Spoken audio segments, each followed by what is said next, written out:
Welcome to the Innovative Volunteerism Voices pod, where we discuss ideas and discuss solutions to the challenges that we face as a global community, especially when it comes to environmental issues and how we can inspire and usher young people into climate action solutions. Today, I have a special guest who's going to be explaining to us how she has leveraged a tool called Innovative Volunteerism to inspire not just herself, but to turn environmental challenges into opportunities. She will explain how this journey has taken her throughout the entire period that she's been doing this and the lessons learned from these that can actually be helpful to those who are listening in today. With me here on studio is Daniel Munang. Daniel Munang, welcome. How are you doing? I'm doing good. How are you? Excellent. I'm doing very good. How do you feel to be back to the spot again? As you guys know, it's not my first time on the spot. However, I'm always happy to be back here to share my ideas of what I've been doing recently. Excellent, excellent. So today we're going to go through the journey. You've been on the spot before, and you've actually been able to explain how you have leveraged innovative volunteerism to be able to turn environmental challenges into opportunities. So what I would like today for us to have a conversation around how that journey has actually transpired over time. And so to the viewers who are watching us now, what can you be able to tell them about innovative volunteerism? How has the journey transpired? We last spoke about this in October last year. Now we are in April. So what would you say has been the journey like? Thank you for the question. I think that the journey has been pretty good throughout the way.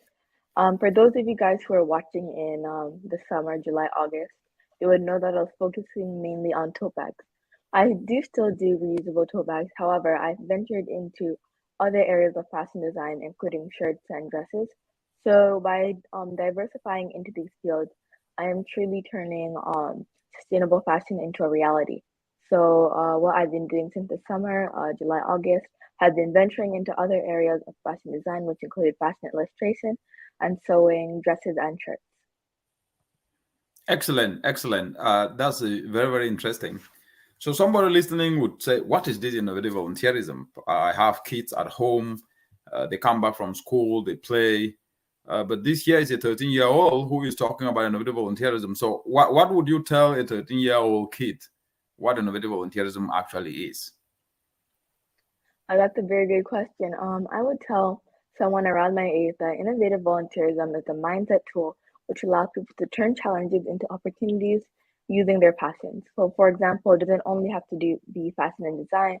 It could also be simple things like advocating for recycling, reusing your clothes, reducing your waste. Simple things like that, turning a challenge that you have into an opportunity to solve environmental issues. Excellent. That is good. But to do this, one needs inspiration and some kind of passion. So what makes you passionate about doing what you do? What makes me passionate about innovative volunteerism is that the environment is an issue that affects all of us, no matter where we are in the world. So innovative volunteerism is extremely important to me because without doing innovative volunteerism, it's very likely that we'll see our planet falling apart. So by taking initiatives such as innovative volunteerism to combat and reduce the impacts of climate change, it's important to me because by doing this, you're indirectly reducing climate change and helping everybody have a planet that we can call Earth. Excellent. There is this conversation sometimes that we hear. Young people, especially your age, and even those who are older but still have a young heart, believe that without money they cannot be able to do anything. So what message can you be able to tell them today? I'd like to tell them that, for example, you don't need money for everything. Well, for me, I do fashion design. You do need money for a machine. However, to generate ideas, it's free. YouTube is free. You can go to YouTube, search up ideas on what you want to do and how you learn it, so that even though you are not using money to get those things, you're still developing mental money by having the knowledge, because knowledge is power. And from that knowledge, you can start to share your ideas with people. And who knows, they may even sponsor you to get the materials you need. So although you kind of need money for the things that you need to start your business, getting ideas is free, and that's how you're supposed to start your business and to start your innovative volunteerism. So I feel like with people who say that without money you can't do it, YouTube is free, sources are free, websites are free for you to go develop your skills and learn and to develop knowledge about the area, because even researching is still part of innovative volunteerism because you're becoming aware of different issues. Excellent. That's really amazing. I brought up this question because the idea with some people is always that without money, you cannot be able to do anything. But you are here a living testament that you started things not necessarily with money.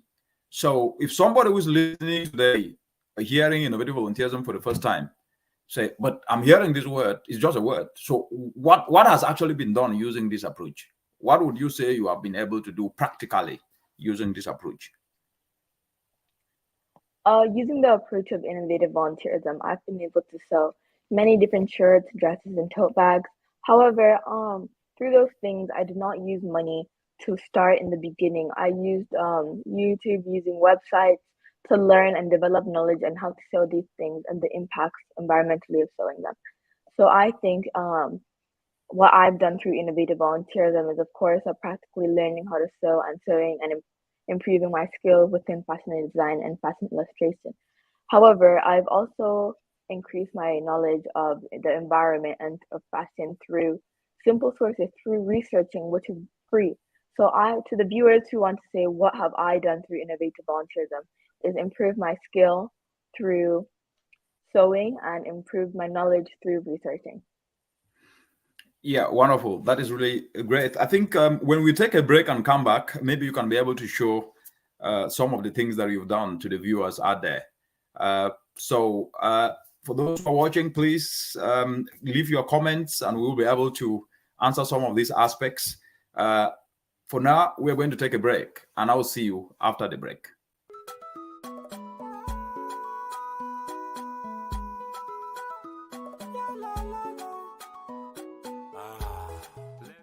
Climate change is not just an environmental issue. Climate change is a health issue. Climate change is a food security issue. Climate change is an economic issue.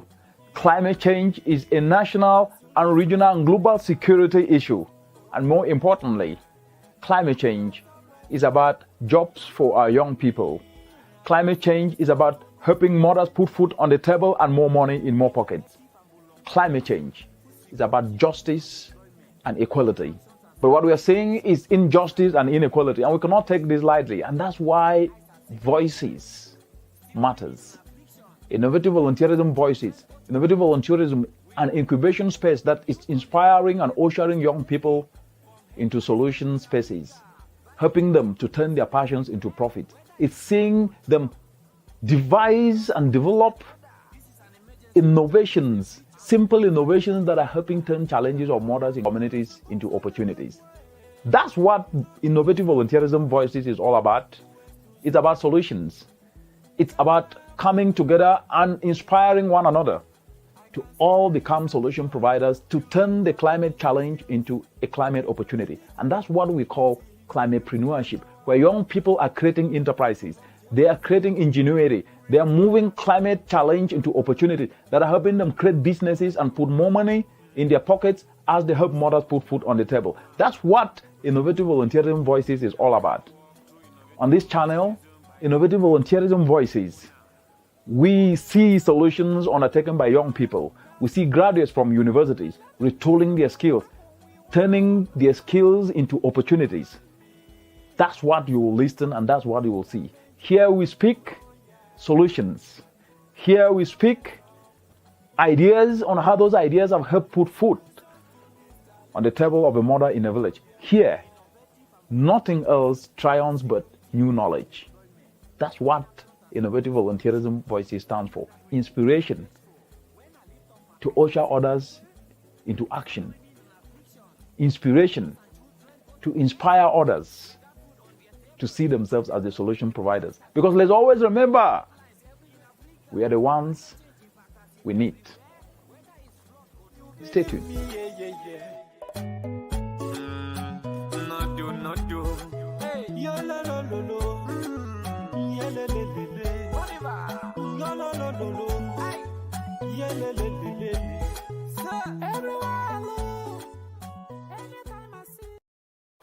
Welcome back, and it's a conversation today on how we can leverage innovative volunteerism to turn our environmental challenges into opportunities. And I'm having a conversation with my daughter, Danielle Munang, who has passionately ushered herself to become a solution provider by embracing innovative volunteerism. And I will now ask Danielle a very simple question that I asked before. You are doing innovative volunteerism, and you have taken your time to retool your skills. So can you show to the viewers out there what you have done using innovative volunteerism, and then explain exactly what each of what you have done is all about? Over to you, Daniel. Sure, of course. I can show the viewers what I've been doing. So this bag, I made it quite a while ago. However, I still choose to show it every time because this was one of the first bags I learned how to make after I researched and learned about tote bags. And this, I made a shirt recently, a dress actually. It's not 100% done. However, I made this through researching, and although it was my first time making this sort of dress, I just researched and tuned my skills into learning a new thing, which was venturing into dresses. So these are the two things I've made so far, and I've made more, and with time to come, you'll definitely be seeing new things on the spot. Excellent. That is amazing. So how long did it take you to do this? For those who are watching out there, they may want to know how long it took you to make the dress and also the back, because I know that you've been making other things. You didn't bring all of them, but at least you can talk through some of them and how long it made you. Because people, there is this attitude that people love product and they don't want to go through the process. But they forget to know that it's only when you go through the process that you can then be able to have a product. Now that you're showing the product, so people will say, oh, I would like to get maybe the bag that you made using recyclable material. But maybe they also like to know the process. So if you take the dress, for example, what makes that dress a recyclable dress and the bag? So what makes the bag a reusable bag is because one of the problems we've mainly been facing throughout the world is single-use plastic bags being thrown into our landfills and not decomposing as quickly as other things. However, with this reusable bag, you can use it more than once, unlike single-use plastic bags. And through this, you're able to be sustainable as you're using things more than once and reducing your waste. And for the dress, what makes this dress environmentally friendly is that I'm sharing a challenge, which is a lack of dresses and lack of sustainable and innovative dresses into an opportunity. So although the main purpose of this dress isn't to be sustainable, it's me tuning in my skill so that in the future I can maybe even develop fabrics that are sustainable using sustainable cottons rather than using materials that are not as sustainable. Yeah, can you just show the dress again, and so the reviewers can then be able to see? How long did it take you to sew that dress, if I might ask? It took me about an hour and 30 minutes. Oh, really? An hour? Yeah. Wow. About an hour, 30 minutes. Because that is amazing. But somebody could also say, so how long did it take you to develop the skill to use an hour to sew such a dress? Can you show the dress so that at least viewers can see? Sure. The dress isn't 100% done yet, so the edges are still frayed. But due to this interview, I'd like to show the process. So this is how it looks like. It's a mid-length, and you asked me how long it took me to develop the skills. I'd say about 2-3 years, yeah, because I ventured into innovative volunteerism when I was like 11. Started joining clubs and stuff regarding sewing, and so the skill that it took me, it didn't only take me 1 hour 30 minutes, but it took me 2 years to develop the skills and the confidence to do these things. However, everybody is different, and it could even take some people 6 months, 3 months, depending on if you have anything else you're pursuing. Excellent. There is this attitude that we see across the world, especially in developing continents, for example, like Africa, where the discussion always starts, government have to do this, government have to do that. Of course, government creates an enabling environment. Do you believe that the problems we face are as a result of government failures or as a result of citizens who are not seizing opportunities? Oh wow, that's a loaded question.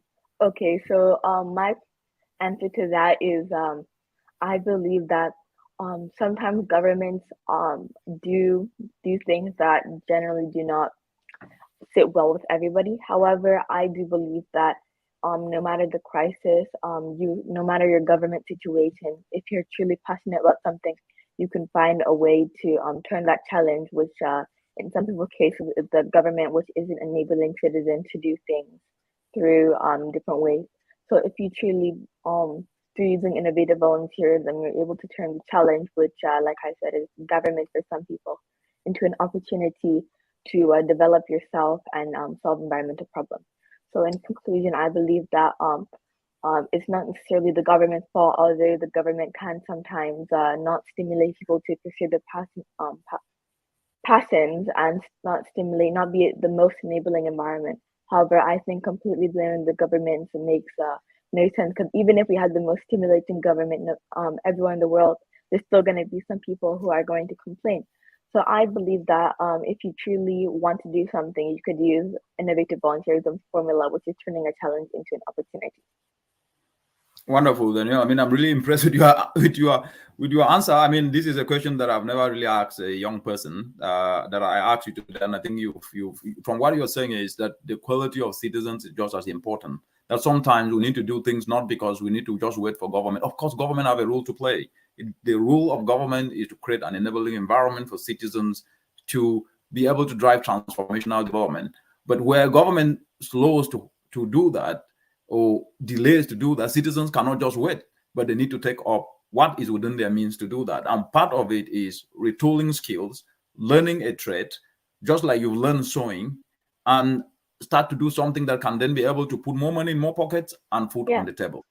100%, and that is the attitude that every young person listening anywhere. And when I talk young people, it's not you are 13 years old, but there are people who are 40 years, there are people who are 50 years, but still have a heart of youthfulness, because youthfulness is ideas. It's not just about age, the way I usually say it. So the way you have explained it, I think this is quite very, very inspiring. And because we're in the sport, the innovative volunteerism sport, I will give you an opportunity after this commercial break to ask me some few questions that you might have to ask. And we will be right back.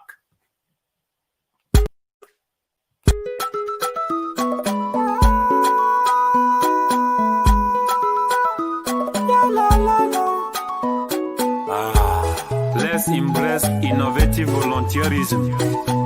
Away, as you go. Rise up, rise up. You and me are the solution to this.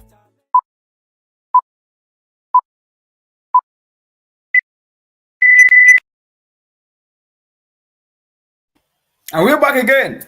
Yes, I can see actually comments streaming in. I can see a comment from Richard Wambua, a very good friend of mine and my namesake.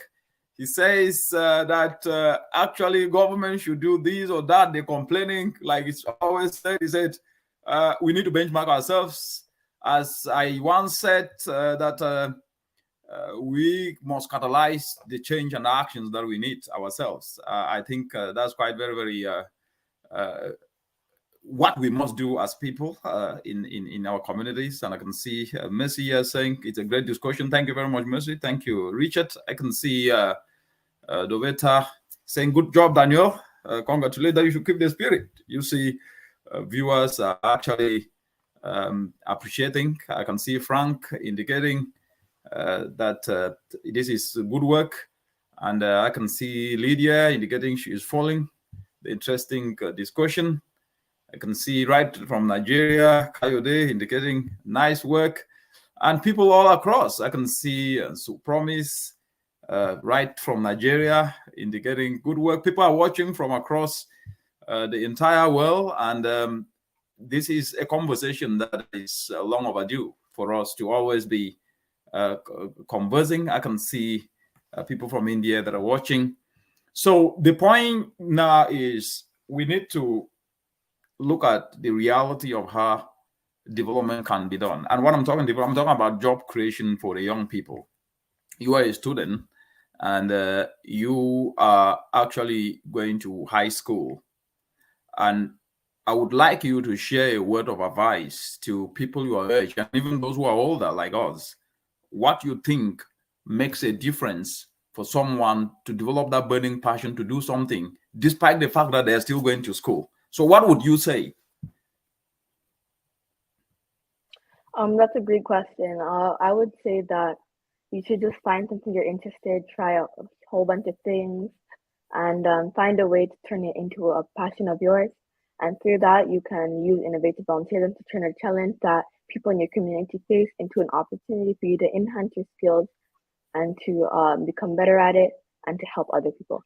For example, I started off doing art. I still do art. I used to go to art centers. I'm still going to be going to art centers to develop my skills. However, I've developed an interest in fashion, which would allow me to use my art skills to do fashion illustration, which illustrates sustainable fashion skills. So I believe through me starting up with art, it allowed me to venture into fashion design, which I am very happy that I ventured into because it's very rewarding and it's very satisfying to me. So I give that Excellent. advice to the youth that just find whatever you're interested in. It doesn't have to be sewing. It could be anything else really. Just find something that you're passionate about and find a way to relate to the environment so that we can come together and combat climate change. Wonderful, wonderful, wonderful, wonderful. That is excellent. I can see Richard Wambua in saying great attitude, Daniel. I always emphasize that if only everyone spend just a fraction of the time they spend on social media to learn a skill, even just about 15 minutes a day, we will go far.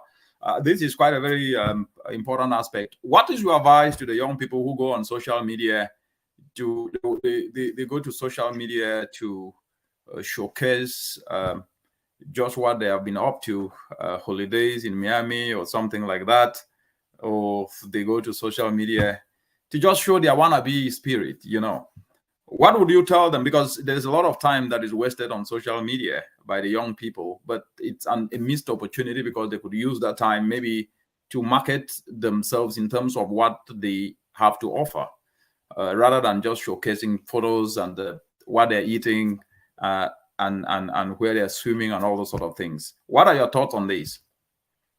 Oh wow, that's another loaded question.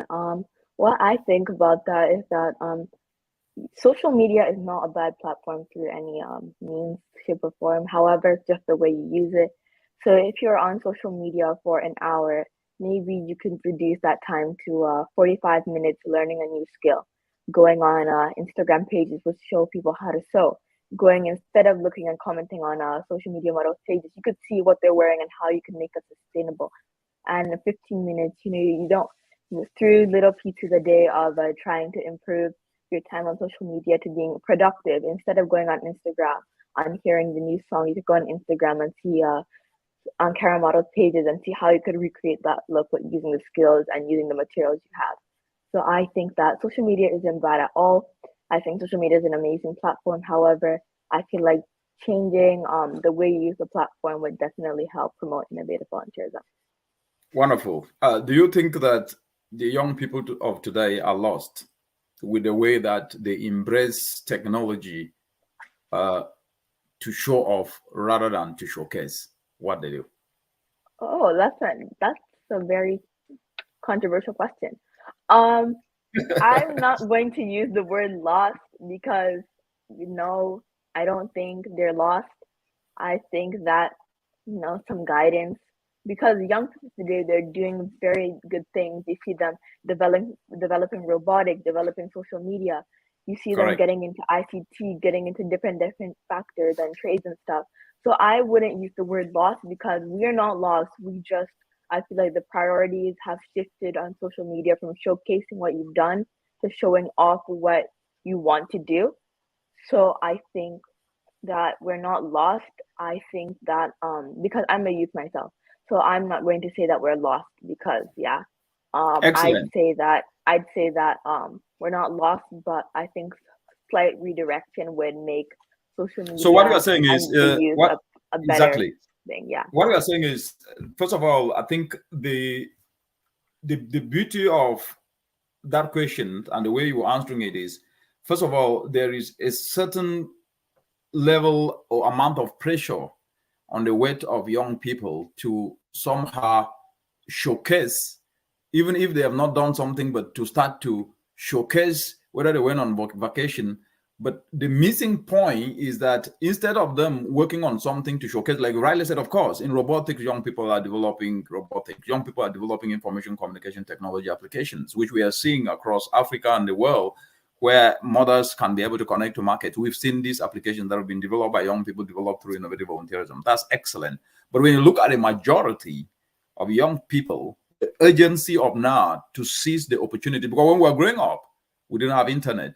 When we were growing up, we didn't have these laptops that many have today. When we were growing up, we didn't have the opportunities to be connected like this, to then be able to even converse innovative volunteerism. So when you look at the opportunities of now versus then you will notice that at least the ability and the speed with which young people are tapping opportunities, it's not actually matching the necessity of our time. So the point is, there needs to be some speeding up. There needs to be some aggressive move towards tapping these opportunities to turn challenges to opportunities. So that is really fine. And I think I can see Mercy says the youth need to be involved and fully participate.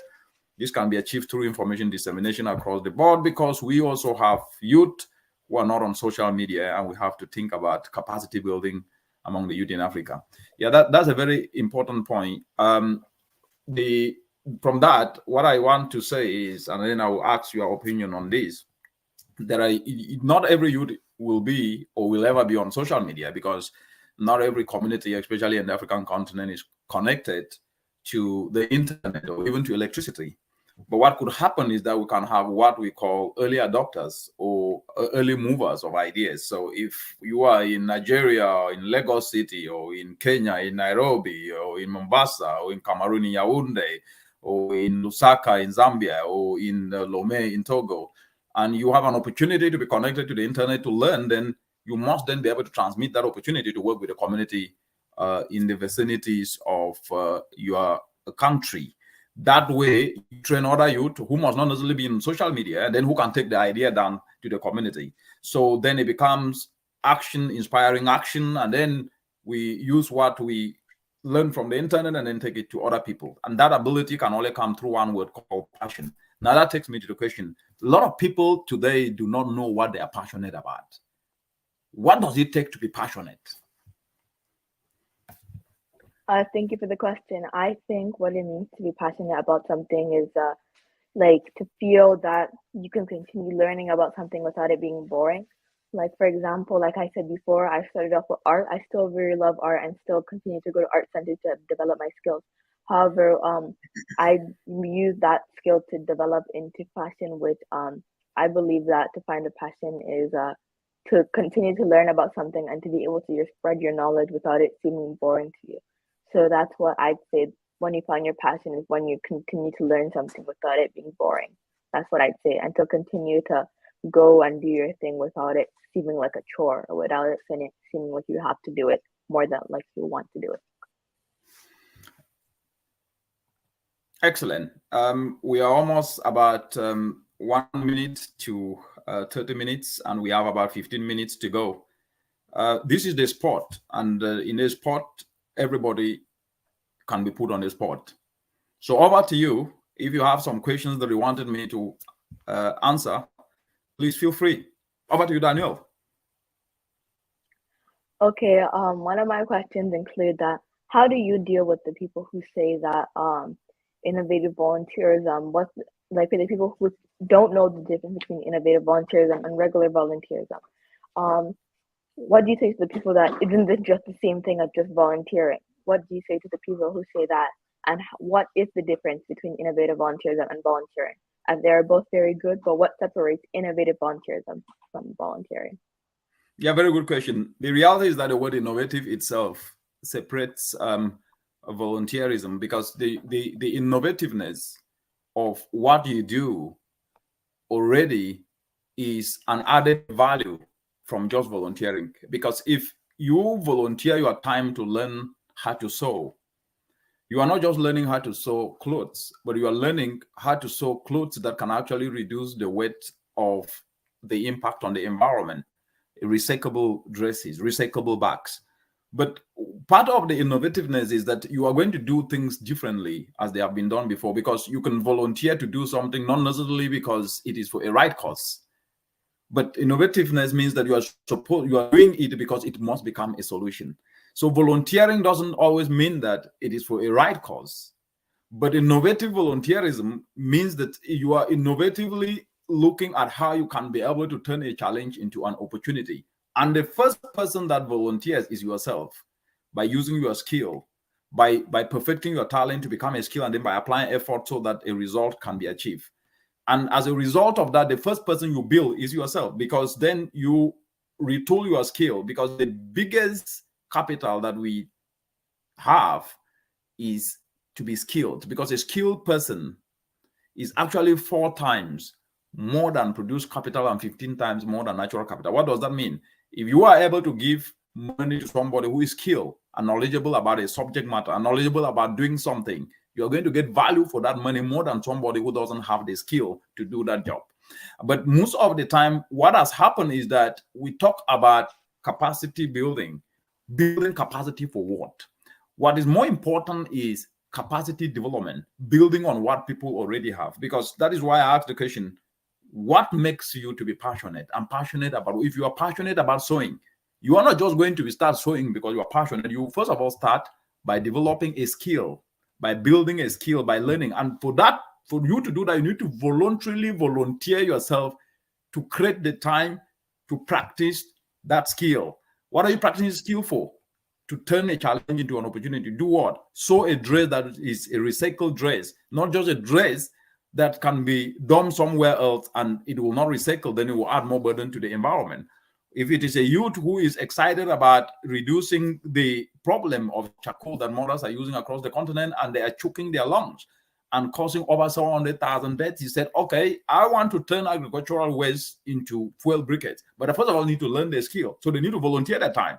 Go to the internet. Instead of browsing through photos on Facebook and Instagram, they look at how to make briquettes, which if you Google it, you will see it. They start to study. So if they're students, they come back from school each and every day, spend 30 minutes just to practice that. When they practice that, they get down to the community to actually practicalize how do I turn agricultural. So these are the practical steps. So innovative volunteerism is actually an opportunity to learn something, to do something that will put money in your pocket and food on the table and create more opportunities.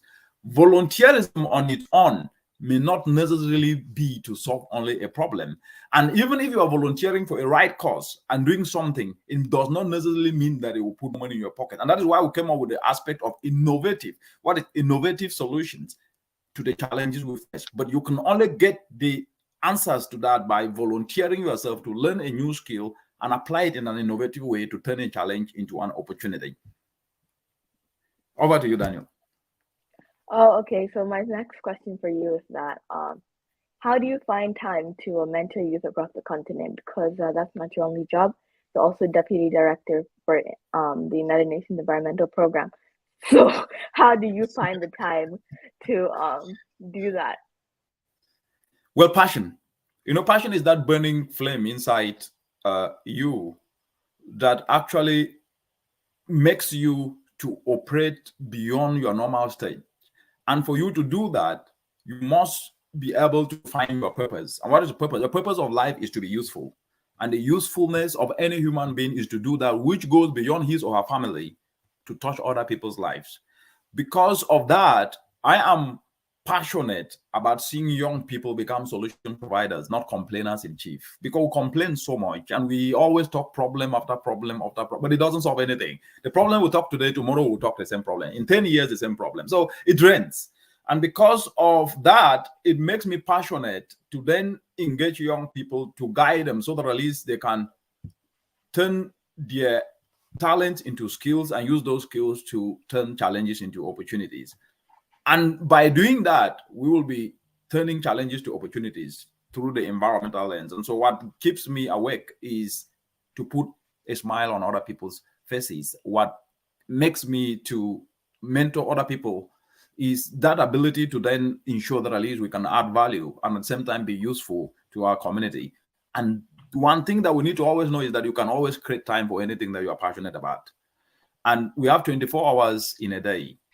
And those who makes a difference still have those very 24 hours as compared to those who don't make a difference. So the excuse of not doing something is something that we should never entertain, because if you create 30 minutes, you can do something. If you don't create 30 minutes, you will not still do something. So each and everyone needs to look at how they can be able to use the 24 hours. And there is this simple arithmetic. Actually, 8 hours of work is put, 8 hours of leisure is there, and 8 hours of sleep. If you reduce 8 hours of leisure and add to 8 hours of work, reduce 8 hours of sleep and add to 8 hours of work, you will end up having more hours of work and then less hours of leisure and less hours of sleep, and then you become more useful. Because people only come to you when you're useful. That's a fact. People may pretend about this. The reality is, if you cannot offer value, people will not flock to you. People flock towards value. And value is what? Skill. So if somebody have a problem today with, and you've been doing this, people bring their addresses for you to repair. Why? Because you can offer value. How do you offer the value? You learn a skill. That skill needed time. So you sacrifice your time to get a skill, which now becomes your value, and then you exchange it for money. How did you do that? By creating time. How do you create time? You reduce leisure. Instead of playing and going around jumping or posting only photos on Facebook, you decided to learn to go to Facebook or to go to YouTube and learn a skill. So that is how it is. Over. This is similar to the last question I asked, but what do you say to people who say that we only have one life, so I should live it how I want, or so you don't know what's gonna happen tomorrow, so we should just go and chop life. So what do you say to those people who are only thinking about now and not about the future regarding the environment? I think they're selfish. You know, one of the purpose of life is to be useful. And your usefulness is to do that which touches other people's lives, not only yourself or your immediate family. And I'll keep repeating this. If you cannot do something to touch another person's life, a mother who is choking, dying across the continent, mothers dying across the continent, and children dying just because they do not have an alternative source of fuel. They use charcoal because that's the only thing they have to cook. And we know that if we are able to learn a skill and start turning ways to fuel briquettes, we can reduce their dependence on charcoal and even make it cheaper for them to afford. We fold our arms and complain and say that I'm not going to do anything because I don't know about tomorrow. That's selfishness. When we know that if we're able to do that, then we can be able to solve a problem. And then that talk that we don't know about tomorrow, so I'm not going to do anything today. Tomorrow we still see the same people who said that yesterday, and then the other day we'll still see them. So it's just an excuse for people not to be able to take responsibility and relegate responsibility to others as they do what fits them today, as they complain about tomorrow. So I would sum this up in that we should be able to always ask the question, what am I useful for? And what can I do today that can make tomorrow better? That do not necessarily benefit me, but benefit the entire community. That way, those questions of, I cannot do something today because life is too short, that we hear from people, then we'll move to, I must do something today because my existence should be to address challenges of communities for the broader benefit and collective benefit of all. That is the attitude we must develop. And that attitude needs three aspects. It needs self-discipline to do that which is not convenient, but to do that which is right. Right? If we are learning, you are learning a skill to turn a challenge in a community, to reduce their dependence on charcoal, to reduce their dependence on stuff that cannot be recycled, but to bring in opportunities for things that are recyclable. That is what we must do. And as a result of that, your presence will mean that it is meaningful because you are providing solutions. The other aspect, which is very, very important, is mindset change. Because the biggest issue that holds us back is the attitude that we will do things the same way. We are not happy about something, but we are not unhappy with the situation to do something about it. So somebody tells you, I'm not happy with it, but you say, okay, what are you then doing to address it? They don't give you any answer. So we must become angry with challenges, but inspired with the challenges to devise solutions. And the last part, which is quite very, very important, is we must become selfless. And selflessness is to do that which do not only benefit us, but which benefit the broader community. And the tenets of selflessness is to define what are we useful for. And our usefulness is to address challenges. But within that, develop what I call an on-board vision, which is, where do you want to go? And what do you need to take you there?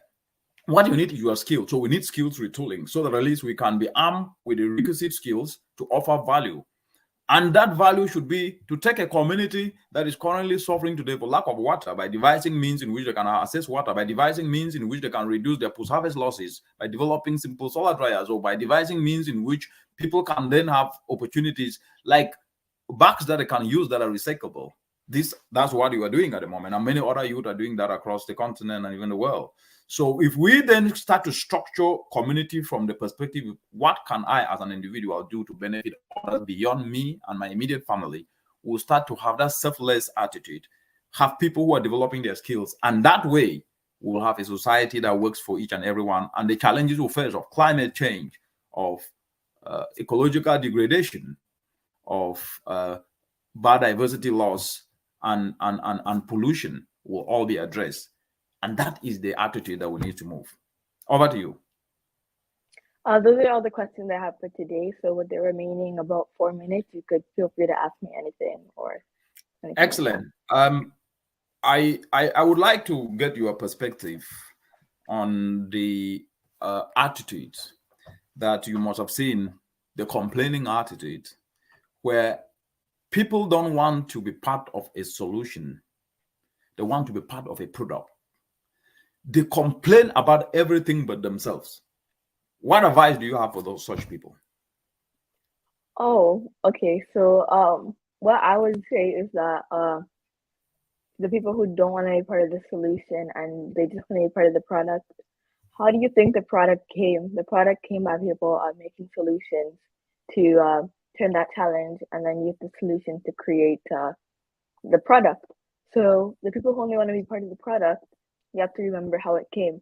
And to remember how it came, I believe that you need to learn and invest in yourself to become an innovative volunteer, which is what those people have been doing.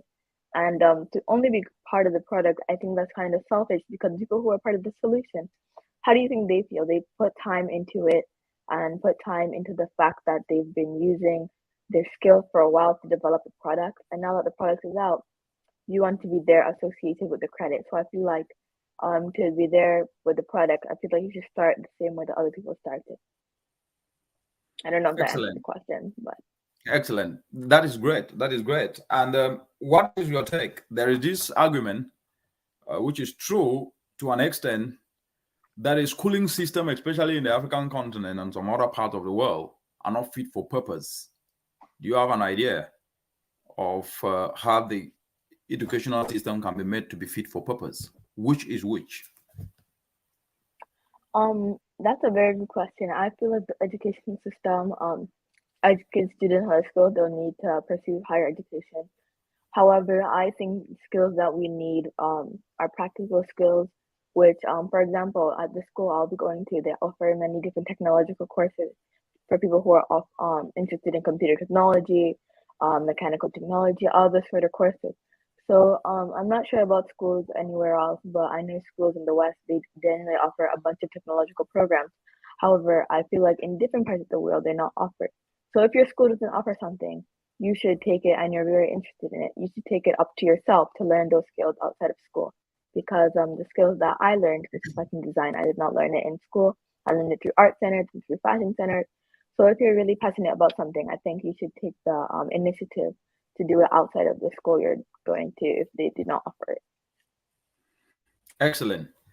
School is not just the four walls of a classroom. School is at home. Exactly. You can learn at your own time. You can create your own school by retooling your skill, and you do not need anybody to do that. And the last question that I would like to ask you, what is your take with this autopilot mentality of people never setting expectation and putting effort to achieve that? There is the attitude that, okay, no, I can't expect a lot because I don't want my hopes to be dampened when I don't achieve it. Some kind of behavior. What would you have to say to those who always think like that? For the people who always think like that, I try to say that just start little by little, like baby steps, because I do not just learn how to do this over the span of 1 hour, 30 minutes, like I previously said. It took about 2 years. And if I came into sewing thinking that the first day I learned how to sew a long, nice mermaid dress, a prom style dress, yes, I would have gotten my hook down because people have expectations that within unrealistic time frames. So I think that through setting realistic time frames of how you're going to grow throughout your passion and through what you want to do, you won't get your hopes down because you'll be moving in a way that you're learning one skill at a time, which you can use to develop bigger skills. You're not going to start by making a long mermaid tail dress. You're going to start slowly learning different stitches. I just use the example of sewing. Like, for example, I can also use the example of art. You're not going to learn how to draw Van Gogh's Starry Night picture in one day. You're going to learn how to sketch. You're going to learn how to draw. So, and the same thing, you could even apply to sports. You're not gonna, with basketball, you're not gonna learn how to dunk the first time you're gonna play. You have to learn how to dribble, learn how to do your posting, learn how to Right. do layup. So I think And you that have said something very important there, the attitude of giving up. People want to see something today and just think that you can just jump in and do it. And then when they don't practice, then they give up. Right? Exactly. Very interesting. For example, I'm using the example of basketball. You see people like Pascal Siakam playing, Kyle Lowry playing, amazing basketball players. However, they think that you can't just go to your local basketball court and expect to do the same spins as Pascal Siakam, expect to shoot like Curry and stuff like that. Like, you're not going to be making threes like Curry if you've never entered a basketball court in your life. So I believe that if you've never learned how to do something, you can't expect to be at the highest level without developing the foundation to grow. I hope that answers the question. Yes, very, very excellently said. What can we expect for our next show? We co-host this. So what can you tell viewers to expect for our next episode? I tell the viewers to expect, just expect the unexpected, to be honest. Just expect new things. I like that. Expect the unexpected, right? Yeah, exactly. So just expect to keep them waiting, right? Yeah, keep them on their toes, because if I tell you what you're going to expect, you're already going to know. So just keep on YouTube, keep on watching Dr. Manang's videos, keep on streaming his LinkedIn, and eventually you'll see the new episode on StreamYard, wherever you watch this platform.